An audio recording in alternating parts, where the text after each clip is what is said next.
Antes de comenzar el tema que quiero desarrollar hoy, quisiera darle un saludo especial a todos ustedes, mis queridos hermanos de Iglesia Bíblica del Señor Jesucristo, iglesia de la cual fui miembro desde el año de 1990 y pastor en la misma desde el año 2012. Todo esto hasta que pasé a formar parte junto a mi esposa Glenny y mis hijas Alicia y Joana de esta nueva plantación de Iglesia Bíblica Sola Gracia, junto al pastor Eduardo Saladín y otros hermanos más, hace ya más de un año y medio. Yo tengo muchísimas razones para dar gracias a Dios por ustedes y lo único que lamento es no poder llevar este mensaje de una manera presencial para así poder verles las caras y poder saludarles. Pero ya llegará el tiempo, si Dios así lo concede, mis hermanos, en que podamos vernos cara a cara y que nuestro gozo sea completo, como escribe el apóstol Juan. De modo que vamos a abrir nuestras Biblias, por favor, en el Salmo 122. Salmo 122. Y dice así la palabra de Dios: yo me alegré cuando me dijeron, vamos a la casa del Señor. Plantados están nuestros pies dentro de tus puertas, oh Jerusalén. Jerusalén que está edificada como ciudad compacta, bien unida, a la cual suben las tribus del Señor, lo cual es ordenanza para Israel, para alabar el nombre del Señor, porque allí se establecieron tronos para juicio, los tronos de la casa de David. Oren ustedes por la paz de Jerusalén. Sean prosperados los que te aman. Haya paz dentro de tus muros y prosperidad en tus palacios. Por amor de mis hermanos y de mis amigos, diré ahora sea la paz en ti. Por amor de la casa del Señor nuestro Dios, procuraré tu bien. Vamos a orar. Padre que estás en los cielos, queremos darte las gracias por esta oportunidad que tú me concedes de compartir este mensaje con mis queridos hermanos de IBCJ. Te doy gracias, Señor, por la forma en que tú has sostenido esta iglesia. Te damos las gracias, Señor, por cada uno de sus líderes. Te damos las gracias, Señor, porque ella es un baluarte de la verdad. Y te queremos pedir ahora, Señor, que al exponer el Salmo 122, tú nos uses, Señor, para bendición de este pueblo y para otros que escucharán este mensaje en otros lugares. Te pedimos que tú nos asistas y tú nos bendigas y te lo suplicamos en el nombre de Jesús. Amén. Bien, hermanos, el tema que quiero compartir con ustedes se titula Amor y deleite por la casa del Señor. Amor y deleite por la casa del Señor, a través del Salmo 122, como acabamos de leer. Este salmo es parte de un conjunto de 15 salmos que inician en el Salmo 120 y concluyen en el Salmo 134. Y como dice en el subtítulo de nuestras Biblias, son conocidos como cánticos de ascenso gradual. La mayoría de los estudiosos están de acuerdo en que se llamaban así porque estos salmos eran cantados por fieles judíos mientras subían en peregrinación a la ciudad de Jerusalén, que queda en algunos 754 metros por encima del nivel del mar. Y ellos hacían esta peregrinación hacia Jerusalén en las tres fiestas principales del año, que era la fiesta de la Pascua, la fiesta de Pentecostés y la fiesta del Día de la Expiación.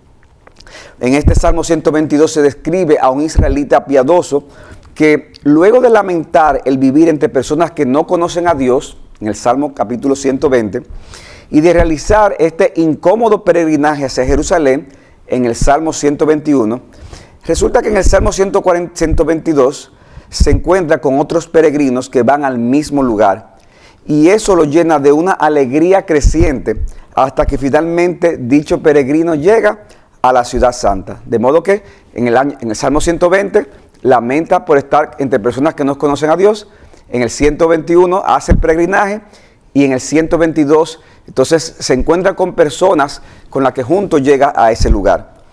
Y la idea que quiero transmitir a través de este salmo, mis hermanos, es que todo creyente debe de sentir gozo, admiración, interés y preocupación por el lugar donde habita la presencia especial de Dios, que es su casa.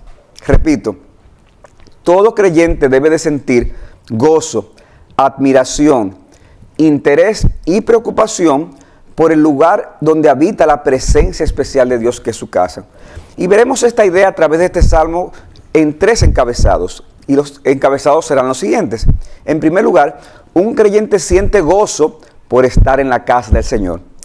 En segundo lugar, un creyente reconoce las cualidades que exhibe la casa del Señor. Y finalmente, un creyente actúa a favor de la casa del Señor. Y estos tres encabezados que he mencionado, lo vamos a repetir en la medida que desarrollemos cada uno de ellos.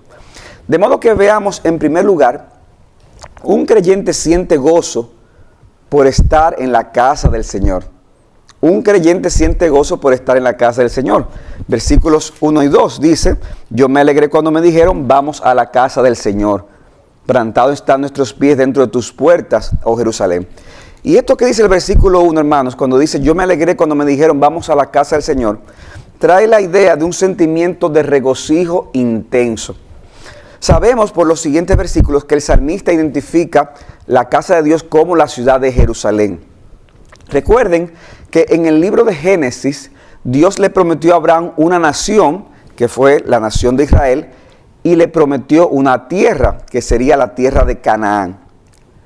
Pero Dios también manifestó su presencia en medio de su pueblo a través del tabernáculo mientras estaban en el desierto, cuando Israel salió de Egipto y estuvieron esos años con Moisés.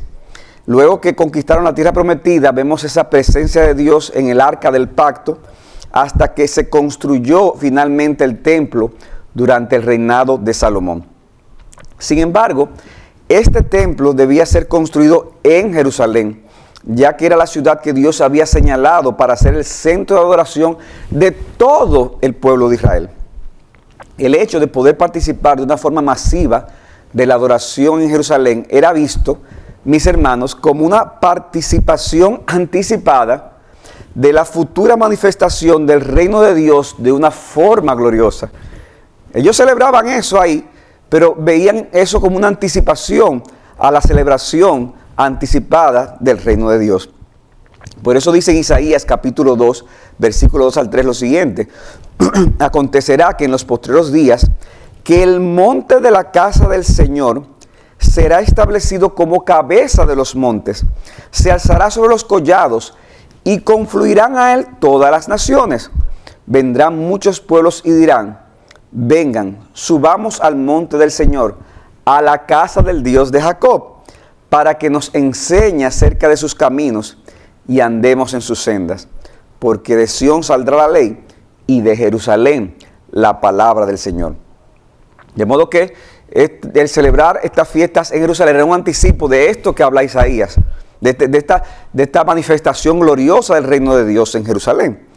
Por el contrario, estar privado de participar de alguna de estas fiestas señaladas por Dios en Jerusalén era visto como motivo de gran tristeza por parte de los israelitas fieles, ya que esto era lo mismo que estar alejado de la presencia especial de Dios.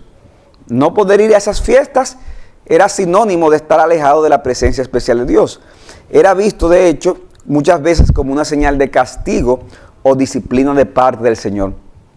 Y es por eso que podemos sentir esa sensación que sintió el salmista en el Salmo 42 del 1 al 4.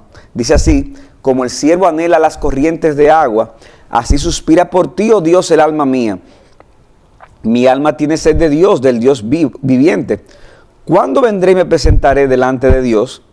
Y hermanos, haciendo un paréntesis aquí, muchas veces usamos este salmo para hablar de la importancia de que el creyente sienta deseo, pasión por Dios, y esto es cierto, pero la idea esencial de este salmo es que el salmista está lejos de la casa de Dios, y es lo mismo que estar lejos de la presencia de Dios. Por eso sigue diciendo el versículo 3 del Salmo 42: mis lágrimas han sido mi alimento de día y de noche, mientras me dicen todo el día, ¿dónde está tu Dios? Me acuerdo de estas cosas y derramo mi alma dentro de mí, de cómo yo iba con la multitud y la guiaba hasta la casa de Dios, con voz de alegría y de acción de gracias, con la muchedumbre en fiesta. Él no podía hacer eso ahora, en ese momento que escribe el Salmo, y por eso el salmista lloraba por estar lejos de la presencia de Dios.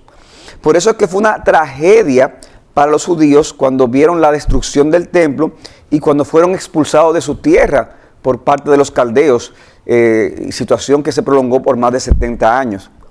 No solo era el hecho de tener que salir de la tierra y de perder muchas de sus posesiones, es que ellos perderían la oportunidad de tener una comunión especial con Dios del Dios de los cielos al estar completamente alejados de Jerusalén. Muchos nacerían en el cautiverio y morirían sin tener la oportunidad de regresar. Muchos estuvieron la oportunidad de estar ahí a diferentes edades y al irse al cautiverio tampoco volvieron. Era una situación dramática.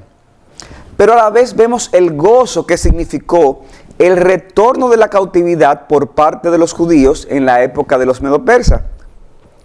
Aunque no necesariamente vivieran en la misma ciudad de Jerusalén, pero ellos estaban de nuevo en su tierra y tenían la oportunidad de poder peregrinar a Jerusalén para las fiestas especiales. De modo que para un israelita piadoso, el viajar a Jerusalén a participar de estas fiestas no era una mera costumbre para pasarla bien, en un contexto de comodidad. De hecho, estos eran viajes muy complicados, y más si se andaba con familia. Caminos incómodos, peligros por las condiciones atmosféricas, situaciones de mucho calor, en un momento dado de mucho frío, dependiendo de la hora del día o de la época del año. Imagínense esas caminatas tan prolongadas, temor de ser asaltados por ladrones, sintiendo muchas veces hambre o sed, el frío de la noche, el calor del sol, como decíamos hace un rato. Y en medio de todo ese panorama, de repente, este peregrino se encuentra con otras personas en el camino, y posiblemente la idea del Salmo 122 es esta. Se encuentra con otros peregrinos, y él le pregunta hacia dónde se dirigen. Y ellos responden, nos dirigimos a Jerusalén a adorar. Y entonces ese peregrino de repente tomaba ánimo, recuperaba aliento y decía, yo me alegré cuando me dijeron, vamos a la casa del Señor. Esa necesidad de adorar en Jerusalén duraría por siglos. Incluso, hermanos, cuando el reino de Israel se dividió con la muerte de Salomón y se separaron las 10 tribus del norte, si esos israelitas del norte querían adorar a Dios de una forma que a Él le agradara, ellos debían de seguir yendo a Jerusalén, aunque estuviera en el territorio del sur, del reino de Judá. Ellos debían de ir ahí a ofrecer esos sacrificios especiales en estas fiestas. De ahí lo chocante y sorprendente del cambio que vino con Jesucristo. Cristo le dijo, por ejemplo, a la mujer samaritana en el Evangelio de Juan, capítulo 4, versículos 21 al 24, lo siguiente: mujer, cree lo que te digo, la hora viene cuando ni en este monte ni en Jerusalén adorarán ustedes al Padre. Ustedes, los samaritanos, adoran lo que no conocen. Nosotros adoramos lo que conocemos, porque la salvación viene de los judíos. O sea, ¿qué está diciendo? No, la adoración de ser en Jerusalén. Pero la hora viene, versículo 23, y ahora es cuando los verdaderos adoradores adorarán al Padre en espíritu y en verdad, porque ciertamente a los tales el Padre busca que le adoren. Dios es espíritu, y los que le adoran deben adorarle en espíritu y verdad. Ya no había que ir, mis hermanos, necesariamente a Jerusalén para adorar a Dios, porque la adoración no dependería de un lugar, sino de una persona, y esa persona era nuestro Señor Jesucristo, de quien se dice en Juan capítulo 1, versículo 14, que el Verbo se hizo carne y habitó entre nosotros. Literalmente hizo tabernáculo entre nosotros, vino a ser morada con nosotros. Cristo es la plenitud de la presencia de Dios. Debemos ahora de ir a Él para poder elevar una adoración que le sea acepta. Como bien lo expresó Juan Calvino, dice lo siguiente, cito: puesto que Cristo, en quien habita corporalmente toda la plenitud de la deidad, y quien es nuestro verdadero Emmanuel, Isaías 7:14, ahora reside en medio nuestro, Dios nos ha provisto con un motivo de un gozo más abundante. Por lo tanto, sigue diciendo Calvino, seríamos ingratos y estúpidos si aquella promesa de he aquí yo estoy con vosotros todos los días hasta el fin del mundo no nos da un abundante gozo, y especialmente si vemos que es recibido públicamente y por consentimiento común. De modo, hermanos, que eso es precioso, es glorioso, que ahora no hay que ir a Jerusalén, ahora debemos de ir a Jesucristo. Porque la presencia especial no está en la ciudad física de Jerusalén, allá en Palestina, allá en Medio Oriente. Ahora la presencia especial está en la persona de nuestro Señor Jesucristo. Pero no solo esto, sino que nuestro Señor Jesucristo, en quien habita toda la plenitud de la deidad, quien es el verdadero templo de Dios, al llamarnos a salvación, al unirnos a Él, también nos ha unido ahora a otros creyentes. De modo que la iglesia puede ser considerada también la casa del Señor o el templo del Señor. Cristo es el templo, Cristo es la casa, pero como hemos sido unidos a Él como iglesia, personas de diferentes contextos, diferentes nacionalidades, ahora también nosotros somos casa del Señor, somos templo del Señor. Y por eso le dice Pablo a Timoteo, en 1 Timoteo 3, 14 al 15, te escribo estas cosas esperando ir pronto a verte, pero en caso que me tarde te escribo para que sepas cómo debe de conducirse uno en la casa de Dios, que es la iglesia del Dios vivo, columna y sostén de la verdad. De modo que nosotros somos, mis hermanos, la casa de Dios. No el local donde nos congregamos, sino cada uno de nosotros como un edificio espiritual. Nosotros somos la iglesia, nosotros somos el templo, no las paredes o el lugar donde nos reunimos. Ahora bien, mis hermanos, eso no quiere decir el hecho de que somos iglesia, estamos unidos a Cristo, eso no quiere decir que tenemos libertad de adorar a Dios solamente de manera individual. Aunque es verdad que somos iglesia las 24 horas del día, los 7 días de la semana, el Nuevo Testamento establece la necesidad de reunirnos de manera formal para hacer juntos como iglesia lo que hacemos, se supone que hacemos de una manera individual, que es adorar a nuestro Dios. Por eso dice Hebreos capítulo 10, versículo 25, lo siguiente: no dejando de congregarnos, como algunos tienen por costumbre, sino exhortándonos unos a otros, y mucho más al ver que el día se acerca. Y cuando la iglesia se reúne de manera formal cada semana, a escuchar su palabra, a orar, a cantar y a cumplir con sus ordenanzas, mis hermanos, hay una presencia especial de Dios en ese lugar que no existe cuando adoramos a Dios de una forma individual, ni existe cuando adoramos a Dios a través de los medios de comunicación y de la internet. Porque Cristo dice en Mateo capítulo 18, versículo 20, porque donde están 2 o 3 reunidos en mi nombre, de manera presencial, allí estoy yo en medio de ellos. De manera presencial lo agregué yo, pero se sobreentiende el pasaje. Donde estén 2 o 3 reunidos en mi nombre, allí estoy yo en medio de ellos. Hermanos, Dios mismo en el Antiguo Testamento se deleitaba más en la adoración colectiva de Jerusalén que en cualquier otro lugar de Israel donde se adorara. Por eso dice el Salmo capítulo 87, versículos 1 al 2 lo siguiente: en los montes santos están sus cimientos.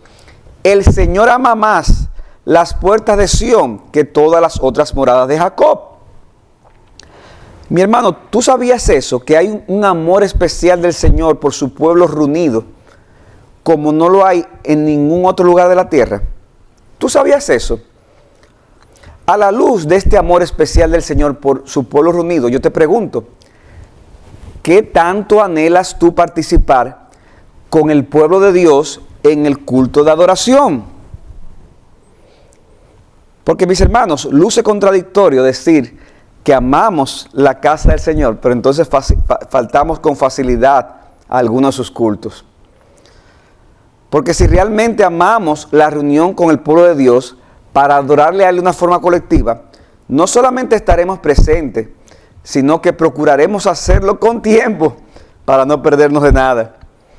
En estos días, hermano, estaba leyendo yo segunda de Juan y tercera de Juan, y para mí me llamó la atención cómo Juan termina ambas cartas. Son cartas breves de un solo capítulo, pero me llama la atención en la segunda carta que Juan le escribe a la señora escogida. Hay debate si es una señora literalmente, es una forma de hablar de una iglesia, pero me encanta como dice en el versículo 12 de segunda de Juan, dice: aunque tengo muchas cosas que escribirles, no quiero hacerlo con papel y tinta, sino que espero ir a verlos y hablar con ustedes cara a cara. ¿Para qué? Para que su gozo sea completo. Yo quiero decir muchas cosas, pero cara a cara es mejor. Tercera de Juan también termina así. La carta que le escribe Juan al anciano Gallo. Y dice: tenía muchas cosas que escribirte, versículo 13, pero no quiero escribírtelas con pluma y tinta, pues espero verte en breve y hablaremos cara a cara. Es que hay algo especial, mis hermanos. Hay algo especial cuando de manera física nos la palabra de Dios y la comunión con los hermanos. Y hermanos, sabemos que pueden haber razones de salud para ausentarse, condiciones inusuales de trabajo o de estudio, situaciones como las que se han vivido en estos tiempos. También sabemos que son razones que pueden limitar, sobre todo a personas con cierta condición, puede limitar a que puedan congregarse. Puede que estemos en un momento dado fuera de la ciudad o del país y no sea posible estar aquí presente. Sin embargo, mis hermanos, si amamos estar en la casa del Señor, nuestro anhelo será hacer todo lo posible por estar ahí. Dentro de nuestras posibilidades, dentro de lo que cabe, trataremos de estar ahí. Y ese amor y esa pasión por estar reunidos con el pueblo de Dios para alabarle, puede que te lleve en ocasiones, cuando estés impedido de venir a tu iglesia local, por estar fuera de la ciudad, fuera del país, o alguna situación que te lo impida, aprovechar y visitar alguna otra iglesia que esté cerca del área donde estás. ¿Por qué, mis hermanos? Porque el amor que tenemos por la casa de Dios no se debe limitar solamente a tu iglesia local, sino que debe de extenderse a otras iglesias fieles donde el nombre de Jesucristo está siendo proclamado. Y qué privilegio es, si estás en otro lugar geográfico, poder visitar alguna de esas iglesias. Y mis hermanos, yo me siento muy contento como pastor cuando algún hermano me llama para decirme que estará por algún tiempo en otro lugar, ya sea por vacaciones o por otros motivos específicos. Y me llama para decirme: pastor, yo quiero que usted me recomiende una buena iglesia para así poder congregarme, porque no quieren perderse el privilegio de poder estar juntos como iglesia y adorar al Señor, especialmente en el día del Señor. Hermanos, sabemos que esto no siempre será factible. El hecho de congregarse en una iglesia de manera presencial cuando estamos en un lugar fuera. Pero lo importante es lo que tú con tus acciones estás diciéndole a los demás, incluyendo a tus propios hijos. ¿Qué tú le estás diciendo a los demás?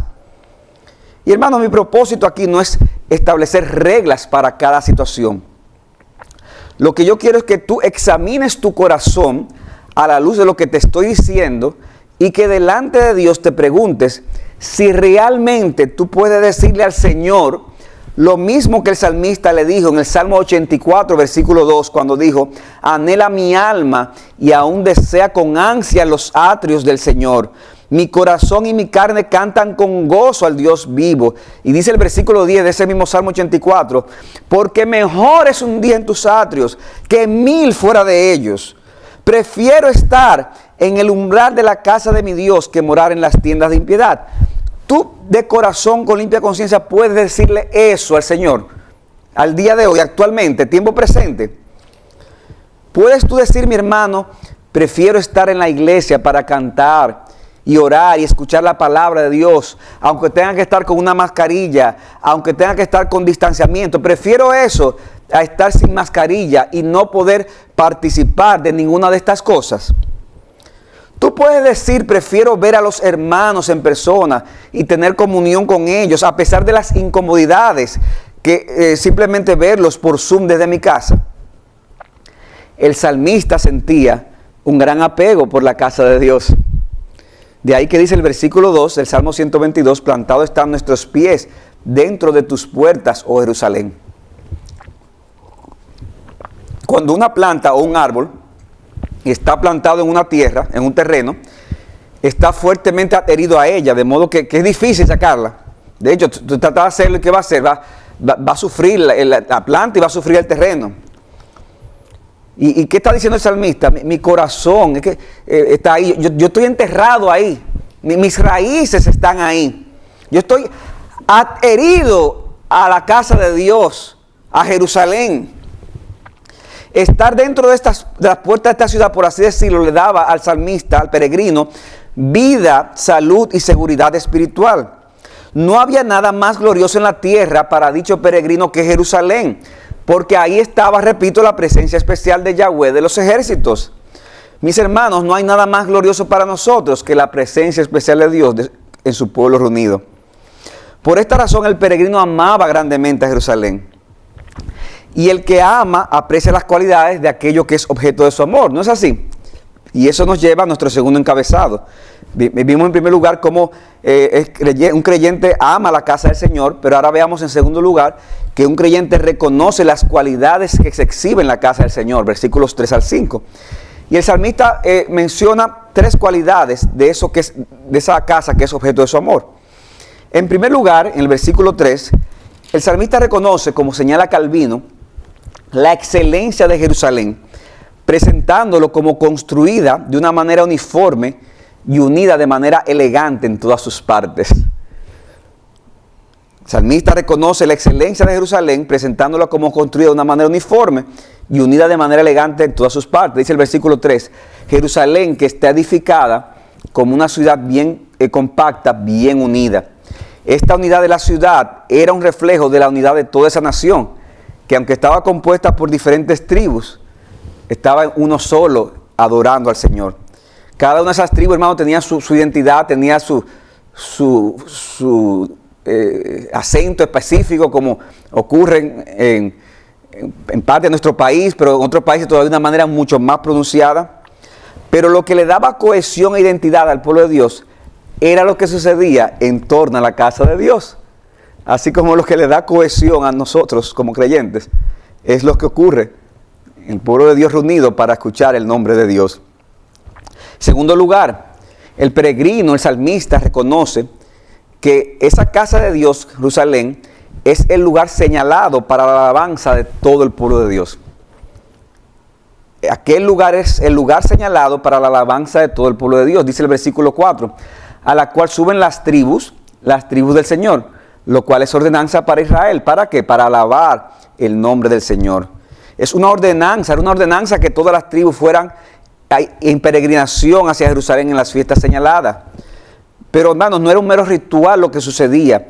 Eran fiestas llenas de ¿qué? De alegría. Eran fiestas llenas de mucho júbilo. Y finalmente, el salmista reconoce que Jerusalén es el lugar señalado para juicio. Reconoce que es el lugar señalado para juicio, versículo 5. Porque allí se establecieron tronos para juicio, los tronos de la casa de David. Hermanos, recuerden que Dios afianzó el reino de David en Jerusalén, luego de haber desechado a Saúl, y a partir de ese momento se sucedería en el trono una línea de descendientes. El reinado de David en Jerusalén se convertiría entonces en la representación de lo que sería un gobierno donde se aplicaría la justicia y el derecho conforme al cuadro de un reino ideal. No fue que en la práctica se dio así, pero era el prototipo de lo que debía ser un reino ideal donde se aplicara el derecho y la justicia. Y hermanos, estas ideas que transmite el salmista, en el sentido de que ve a Jerusalén como esa ciudad bien compacta, la ciudad donde se alaba el nombre del Señor, la ciudad donde se aplica la justicia, la vemos hermosamente expresada también en el Salmo 48, versículos 1 al 3. Dice así, grande es el Señor y muy digno de ser alabado. ¿Dónde? En la ciudad de nuestro Dios, en su santo monte. Hermoso en su elevación, el gozo de toda la tierra, es el monte de Sión, en el extremo del norte, la ciudad del gran rey. Dios en sus palacios se dio a conocer como baluarte. Pero ahora dice el versículo 11 del Salmo 48, alégrese el monte de Sión, regocíjense tus hijas de Judá a causa de tus juicios. Fíjense, a causa de sus juicios, lo conecta con el hecho de juzgar, que mencionaba el Salmo 122. Sigue diciendo el verso 12, caminen por Sión y vayan alrededor de ella, cuenten sus torres, consideren atentamente sus murallas, recorran sus palacios. ¿Para qué? Para que lo cuente a la generación venidera, porque este Dios es nuestro Dios para siempre. Él nos guiará hasta la muerte.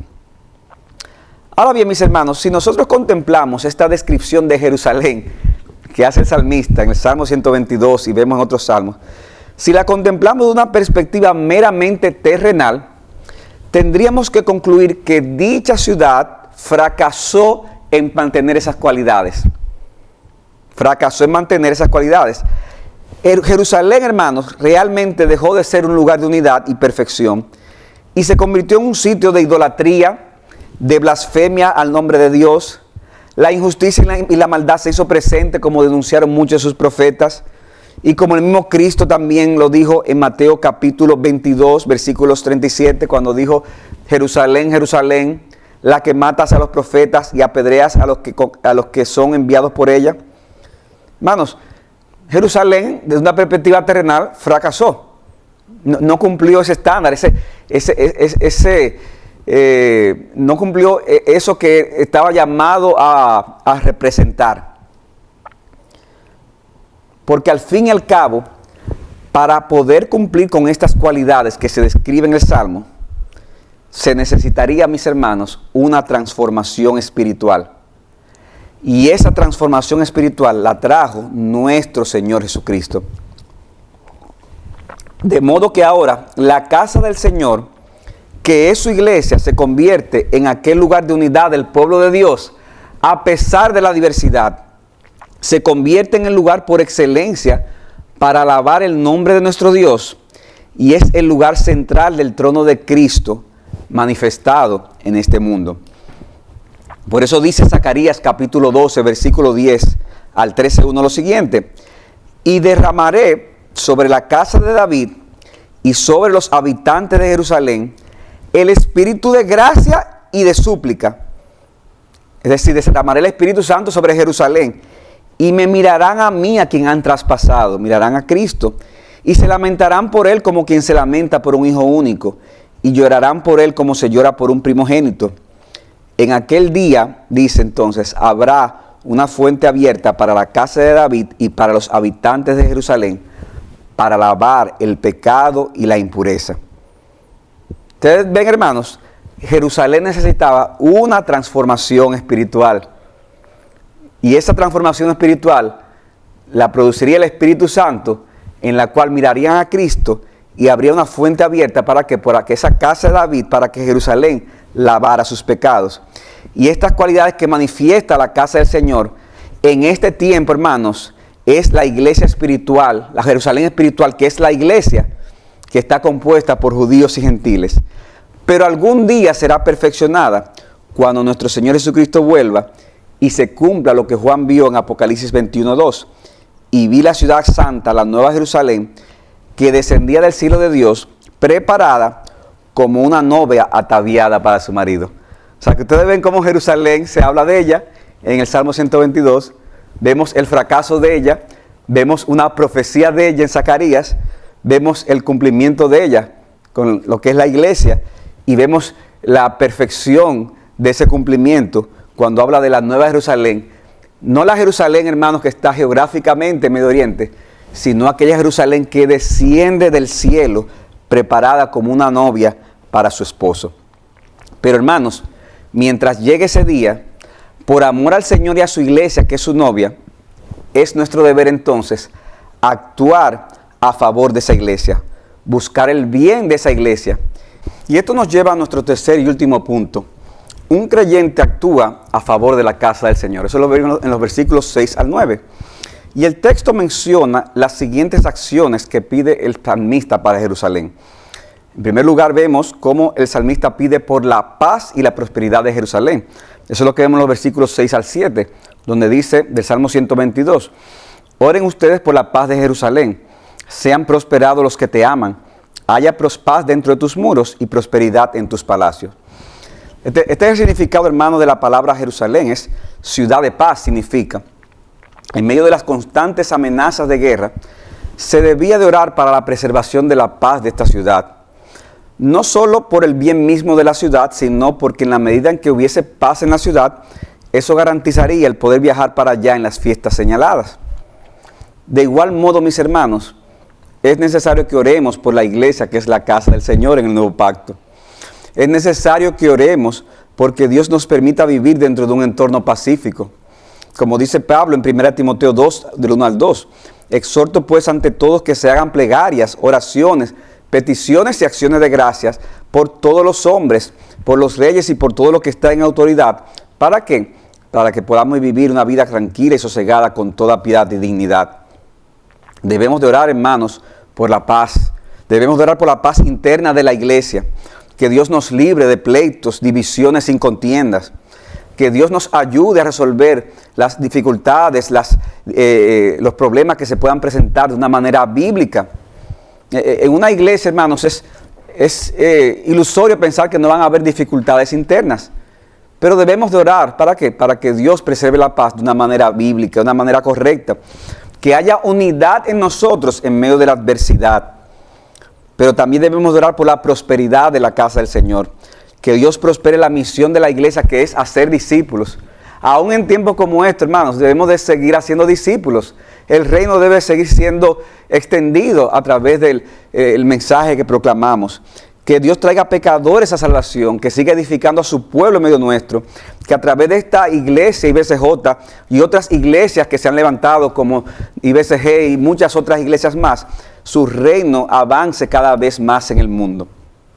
Ahora bien, mis hermanos, la prosperidad y el bienestar de la iglesia está ligada al bienestar y la prosperidad de los que la componen. Por eso el salmista no solamente habla de Jerusalén como un todo, sino que dice, sean prosperados los que te aman, final del versículo 6. Debemos entonces acostumbrarnos a orar los unos por los otros, a interceder unos por otros, porque no solamente es la paz y la prosperidad de la casa del Señor, sino de cada uno de nosotros. Pero hermanos, no solamente orar por cada uno de nosotros, sino hacer acciones específicas, procurar acciones específicas por el bien de Jerusalén. Como dice el versículo 8, por amor de mis hermanos y de mis amigos, diré ahora, la paz sea contigo. Por amor a la casa del Señor nuestro Dios, procuraré tu bien. De modo, hermanos, que necesitamos actuar en procura de dicha paz y prosperidad. No solo orar, aunque orar es importantísimo. De hecho, necesitamos orar más. No oramos como debiéramos los unos por los otros, ni por la casa de Dios, ni por todas estas cosas que suceden. Pero debemos también orar. ¿Y cuál debe ser debemos también actuar, ¿Y cuál debe de ser la motivación?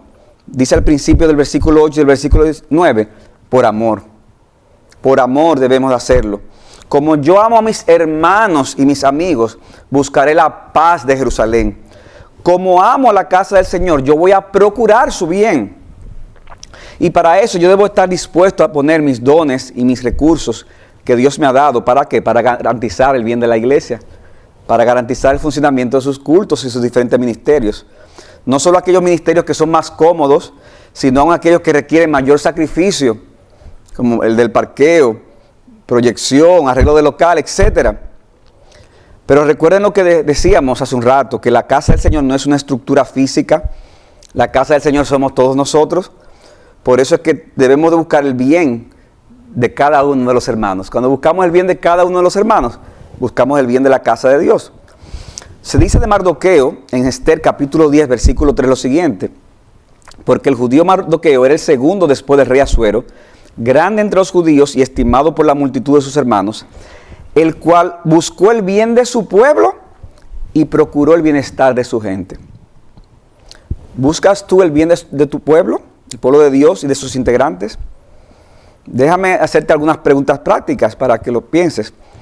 Si un hermano está pasando por una aflicción, ¿estás dispuesto a sacar tiempo para consolarlo y para ayudarlo a que salga de esta aflicción? Si está pasando por una dificultad económica, ¿estás dispuesto a colaborar de acuerdo a tu capacidad para ayudarle en esta situación? Si estás sin trabajo, ¿estás tú dispuesto a ayudarle a conseguir trabajo? Mis hermanos, si decimos que somos miembros de la misma familia de la fe, si somos parte de la casa del Señor, así es que se espera que funcionemos. Y para poder practicar estos ejemplos no hay que ir muy lejos. Tan solo tienes que mirar a tu alrededor en tu iglesia local y en otras iglesias. Mira tu propia iglesia e investiga dónde hay necesidad. Y aunque hay una responsabilidad primaria con la iglesia local, como he dicho, Dios nos da el privilegio también de procurar el bien del pueblo de Dios en otros lugares. Debemos de amar el pueblo de Dios en general, porque la obra de Dios no se limita a una iglesia local, ni tampoco se limita a una denominación en particular, sino que incluye muchas otras iglesias y denominaciones donde el Evangelio de Jesucristo está siendo proclamado. El problema de nosotros, como escuché una vez, es que, de un sermón de Paul Tripp, es que nosotros nos adoramos a nosotros mismos en lugar de Dios. Y cuando estamos adorándonos a nosotros mismos, solo ayudaremos a personas del pueblo de Dios cuando me convenga o cuando me haga sentir bien. Pero si realmente adoramos a Dios, entonces estaremos interesados en el bienestar del pueblo, aunque no recibamos ninguna recompensa a cambio, ni ningún reconocimiento. Y yo te pregunto, ¿tú estás adorándote a ti mismo o estás adorando a Dios? Que el Señor nos ayude a adorarlo solo a Él y que por eso nos lleve a buscar el bien de nuestros hermanos, no esperando ninguna recompensa en la tierra, sino solo la aprobación de Dios y sus recompensas celestiales. Y yo quiero concluir este mensaje de hoy motivando a cada hermano de esta iglesia a que considere cuán grande es el privilegio que Dios nos ha dado de ser parte de la casa del Señor, la Jerusalén espiritual. Una Jerusalén llena de defectos y de pecados, porque todavía no ha sido glorificada. Pero bienvenido a esta casa. Tú también tienes tus pecados y defectos, y también te recibimos. Tú también eres bienvenido. Quizás tú estás aquí oyendo este mensaje y tú no ves cuál es la gloria de esta iglesia. ¿Cuál es la gloria de la iglesia en general? Si ese es tu caso, mi amigo, el problema no está en la iglesia, el problema está en ti. Es que tienes una ceguera que no te permite ver la gloria de la iglesia, pero tampoco te permite ver la gloria del Cristo crucificado. Tú necesitas que el Espíritu Santo te dé la visión espiritual necesaria para que veas esta gloria y formes parte de ella. De modo que en esta ocasión te pido que reconozcas tus pecados, te arrepientas y pongas toda tu confianza en Jesucristo como tu único Señor y Salvador. Y entonces verás la hermosura espiritual del Cristo crucificado, pero también resucitado. Y entonces verás la gloria de su iglesia. Sabemos que la iglesia no es perfecta, mis hermanos. Sabemos que muchas veces podemos ver cosas que nos desilusionan de la iglesia. En la iglesia pueden infiltrarse falsos hermanos y aún falsos líderes, falsas personas que dan un testimonio pésimo de la iglesia, como en estos tiempos se ha visto. Pero recuerda que es una iglesia que no ha sido glorificada. Hay pecados en la iglesia, como lo hay en ti. Pero aún así es la voluntad de Dios que seamos parte de la iglesia mientras esperamos su glorificación. De modo que mientras estemos en este mundo, nosotros estaremos con sentimientos mezclados, amando y perteneciendo a un grupo de creyentes, sintiendo que es el mejor lugar del mundo a pesar de sus debilidades, pero sabiendo que llegará el momento en que esta iglesia será completamente purificada y perfeccionada para alabar de día y noche al esposo de esa iglesia, que es nuestro Señor Jesucristo. Que podamos, hermanos, experimentar el gozo presente de esa presencia especial de Dios en la iglesia, mientras llegue aquel día en que adoraremos sin distracción y con todos los salvados y con los ángeles por toda la eternidad. Hermanos, estos son tiempos especiales. Sabemos que no siempre podemos estar de manera presente en la iglesia. Qué bendición cuando, si no podemos estar, podemos hacerlo a través de la tecnología. Pero hermanos, la iglesia es esencial. La iglesia es esencial. Encontramos creyentes que van a trabajar presencialmente, que hacen la compra presencialmente y de vez en cuando hasta se reúnen presencialmente. ¿Y qué con la iglesia? ¿Qué importancia tú le das a la iglesia? Hermanos, delante de Dios, pregúntate si de verdad, tú prefieres estar en la iglesia más que en cualquier otro lugar. Si tu corazón está la reunión formal de la iglesia. Y entonces tú harás todo lo posible, tomando el cuidado debido. ¿Para qué? Para adorar con el pueblo de Dios. Pero como hemos predicado, para procurar el bien del pueblo de Dios y ser parte esencial de la solución a los problemas que ocurren en ese pueblo de Dios.